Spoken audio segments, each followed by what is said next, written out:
నమస్తే. ప్రస్తుతం దేశం అంతా కూడాను లోక్సభ ఎన్నికలకు సంబంధించిన వేడైతే మొదలైందని చెప్పుకోవచ్చు. ఎక్కడ ఏ పార్టీ బలంగా ఉన్నా బీజేపీ తన వ్యూహ రచనతో ఖచ్చితంగా ఆ స్థానాన్ని కైవసం చేసుకోవడానికి అయితే బీజేపీ చూస్తుంది.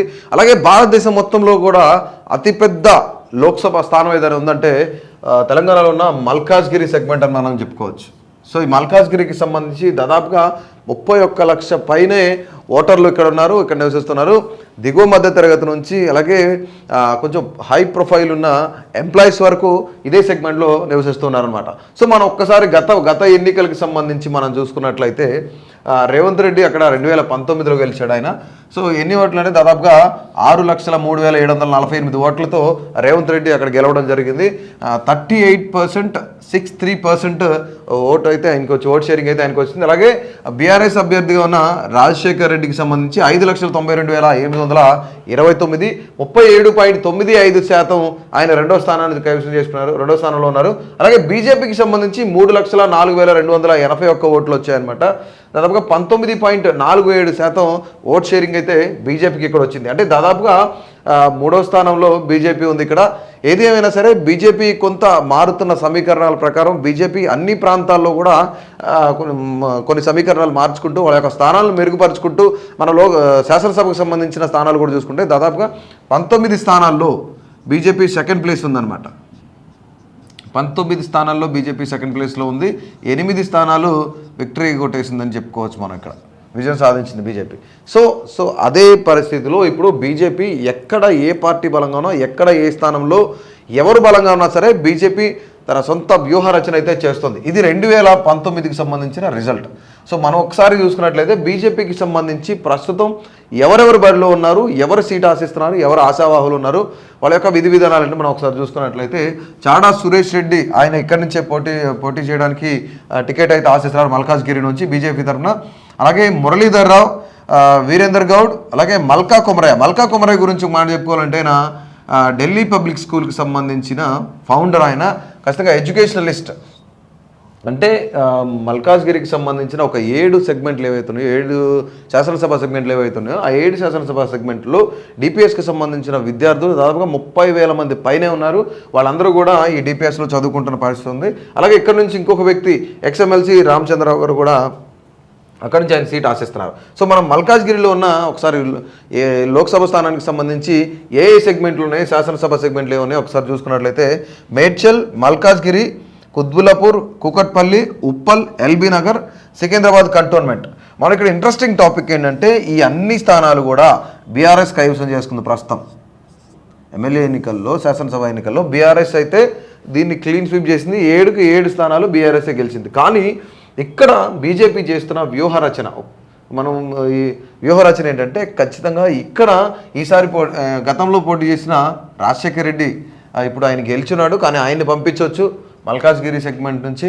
తర్వాత మల్లారెడ్డి మేడ్చల్ నుంచి గెలిచినాడు. వీళ్ళిద్దరిలో ఏ ఒక్కరిని పంపించినా సరే ఖచ్చితంగా ఎడ్యుకేషనలిస్టులు కాబట్టి, వీళ్ళందరూ వెల్ నోన్ పర్సన్స్ కాబట్టి వీళ్ళు గెలిచే ఛాన్సెస్ అయితే ఉన్నాయని చెప్పేసి బీఆర్ఎస్ భావించిన పరిస్థితి ఉంది. సో ఇక్కడ నుంచి మనం ఇక్కడ వీళ్ళిద్దరిని ఎడ్యుకేషనలిస్ట్గా తీసుకున్నట్లయితే ఇక్కడ మనం ఒక ఇంపార్టెంట్ పర్సన్ మల్కా కొమరయ్యని తీసుకోవచ్చు. మల్కా కొమరయ్యని ఖచ్చితంగా బీజేపీ సీటు కేటాయించే అవకాశం అయితే ఉంది. ఇంకా ఇక్కడ మురళీధర్ రావు కూడా అలాగే ఉన్న పరిస్థితి ఉంది. వీరేంద్ర గౌడ్, చాడా సురేష్ రెడ్డి కూడా టికెట్ ఆశిస్తున్నారు. కాబట్టి వీళ్ళందరిలో కొంచెం మెరుగ్గా ఉన్న పర్సన్ ఎవరంటే బీజేపీ వ్యూహాలకు సరిపోయిన వ్యక్తి ఎవరైనా ఉన్నారంటే మల్కా కొమరయ్య అని చెప్పుకోవచ్చు. మల్కా కొమరయ్య ఎందుకు బీజేపీ ఎంచుకుంటుందంటే ఆ ఏరియా మొత్తంలో కూడాను ఆయన చేసే సేవా కార్యక్రమాలు కానీ, ఎడ్యుకేషనల్ సిస్టమ్ని ఆయన నడిపే తీరు కానీ, అంటే అందరికీ ఆయన హై ప్రొఫైల్గా కనిపించే నాయకుడు. ప్రతి ఒక్కళ్ళు అంటే ఎక్కడైతే డిపిఎస్లో చదువుకుంటున్న విద్యార్థులు ఉన్నారో వాళ్ళందరి తల్లిదండ్రులు కూడాను ఈ 7 సెగ్మెంట్లలో నివసించేవాళ్ళే. ఈ 7 సెగ్మెంట్లలో నివసించేవాళ్ళు కాబట్టి మల్కా కొమరయ్యకి ఎక్కువ ఛాన్సెస్ ఉన్నాయి. మరి రాజశేఖర్ రెడ్డి, మల్లారెడ్డి అక్కడ వాళ్ళే, లోకల్ వ్యక్తులే, అక్కడి నుంచి గెలిచిన వాళ్ళే కాబట్టి వాళ్ళకి అక్కడ ఎడ్యుకేషనలిస్టులు వాళ్ళిద్దరు అక్కడే కాబట్టి కాలేజీలు, ఇన్స్టిట్యూట్స్ కూడా ఉన్నాయి కాబట్టి అనుకోవచ్చు. కానీ తెలంగాణలో ఉన్న మిగతా జిల్లాల నుంచి, వేరే వేరే జిల్లాల నుంచి వచ్చి ఈ మల్లారెడ్డి కాలేజీలో చదువుకుంటూ ఉంటారన్నమాట. సో మల్లారెడ్డి కాలేజీలో చదువుకునే వాళ్ళు ఇతర డిస్ట్రిక్ట్స్ నుంచే వస్తారు. అక్కడ లోకల్ వాళ్ళు కాదు. సో అందుకని మల్కా కుమరయ్యని ఇక్కడ నుంచి ఎంచుకునే అవకాశం అయితే ఖచ్చితంగా ఉంది.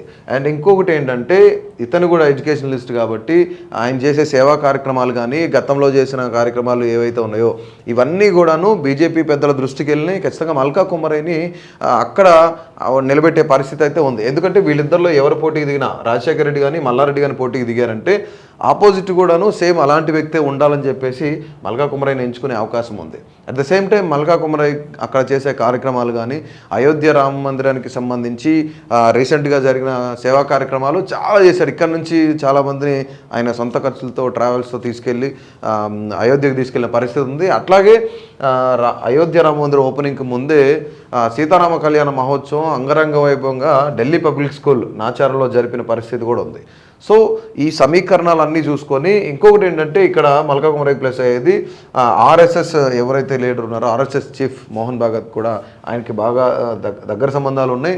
ఇప్పటికే కేంద్ర ప్రభుత్వంలో ఉన్న పెద్దలందరూ కూడాను మల్కా కుమరయ్యతో పాటు మాట్లాడడం జరిగింది.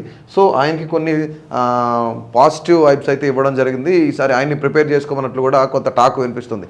ఏది ఏమైనా సరే ఇప్పుడు కాంగ్రెస్కి అక్కడ నుంచి మైనంపల్లి ఉన్నారు. సో గతంలో ఆయన ఓడిపోయాడు కాబట్టి ఈసారి కాంగ్రెస్కి అక్కడ ఇప్పుడు గెలిచింది బీఆర్ఎస్ అయినా సరే కాంగ్రెస్కి అక్కడ అవకాశం లేని పరిస్థితి కనిపిస్తుంది. ఎందుకంటే ఇప్పుడు మారుతున్న సమీకరణాల ప్రకారం కొంత టౌన్లో ఉన్న భాగం అది కూడా అంటే హైదరాబాద్కి చాలా దగ్గరగా ఉన్న సెగ్మెంట్ కాబట్టి అర్బన్ ఏరియాస్లో బీజేపీ ప్రాబల్యం ఎక్కువగా ఉంది కాబట్టి ఈ బీజేపీ ప్రాబల్యం ఉన్న ప్రాంతంగా మల్కాజ్గిరి సెగ్మెంట్ను కూడా మనం చూడొచ్చు. దాదాపుగా 31 లక్షల మంది పైనే ఉన్నారన్నమాట.